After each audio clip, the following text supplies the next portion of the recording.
Hey, what's going on, guys? It's Travis from TSP, and today we're doing something I've been excited to make for a while. It's my very first follow-up review. 6 months after the original review, we're taking another look at the Lancer Tactical Proline and seeing how it's held up, how it performs today, and whether it still deserves a spot in my recommendations. Alright, so let's rewind for just a second. In my original review, I explained how me and my group all bought the Lancer Tactical Proline series. At the time, we were switching over from paintball, and we all had tighter budgets. And the Proline checked so many boxes. It was a metal construction, it was LiPo ready, it had a basic MOSFET, 6.03 tight bore inner barrel, a 25K motor, and 18:1 steel gears. Most importantly, it had a price that was really good for the time. And honestly, this line of replicas means a lot to me personally. The Archon Proline was my first proper airsoft replica, and it's what got me playing consistently and eventually starting this channel. And I said it was the best budget AEG for 2025. So let's talk about how this thing's held up for 6 full gameplay sessions. Feeding has been flawless every single time, on or off the field.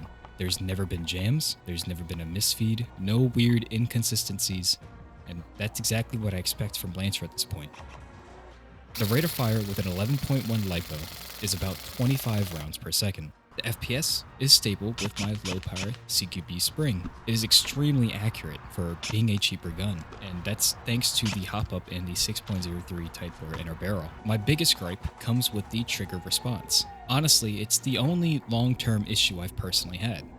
It's just not on the same levels as the Generation 3s, and the Generation 3s can rip on semi-auto.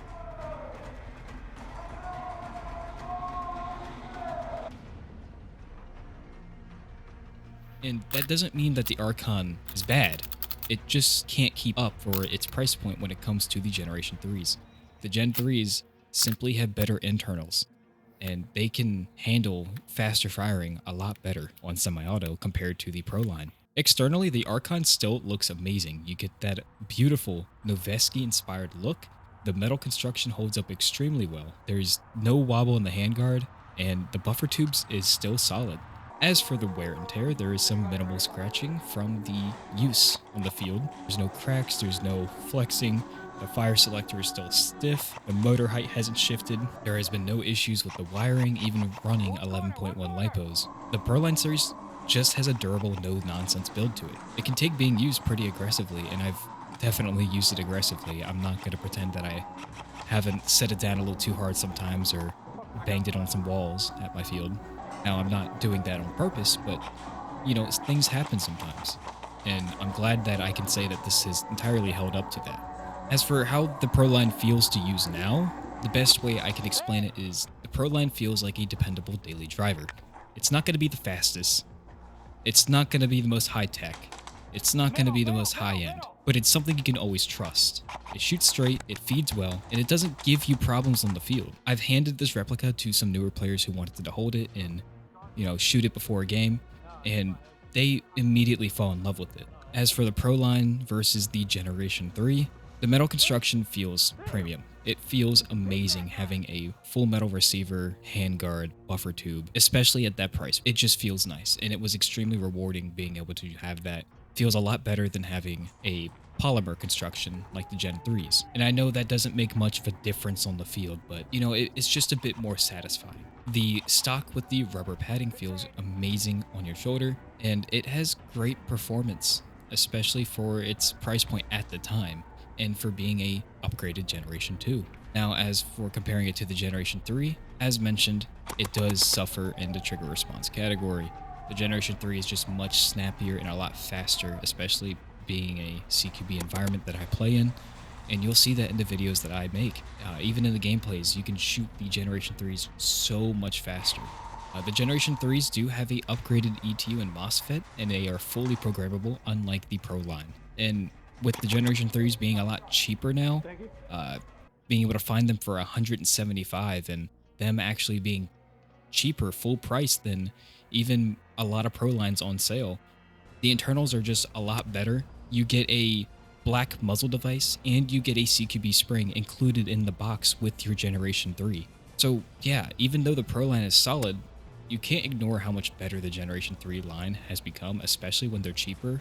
It's just a no-brainer upgrade. If I could go back in time knowing what I know now, would I still buy the Proline Archon? Honestly, yeah, it's the replica that got me into airsoft, and it is still one of my favorites, even with having plenty of guns in my collection. But would I recommend it over a Generation 3 option for someone just getting into the hobby today? No.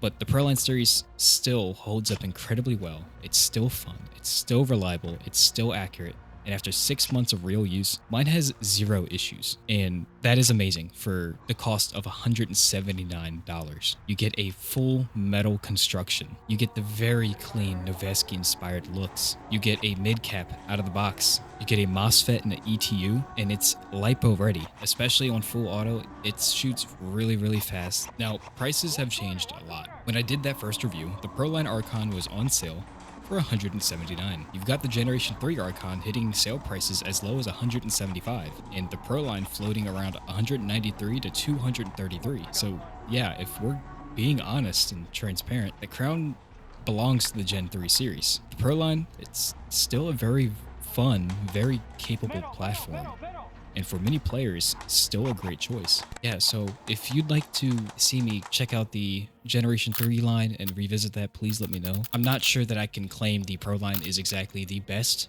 option, but it's still an amazing option for as much as you get for the price point. It is quite amazing, and it has been so great to use. So that's it for the 6-month follow-up on the Lancer Tactical Pro line. If you guys want me to revisit this again, please let me know in the comments.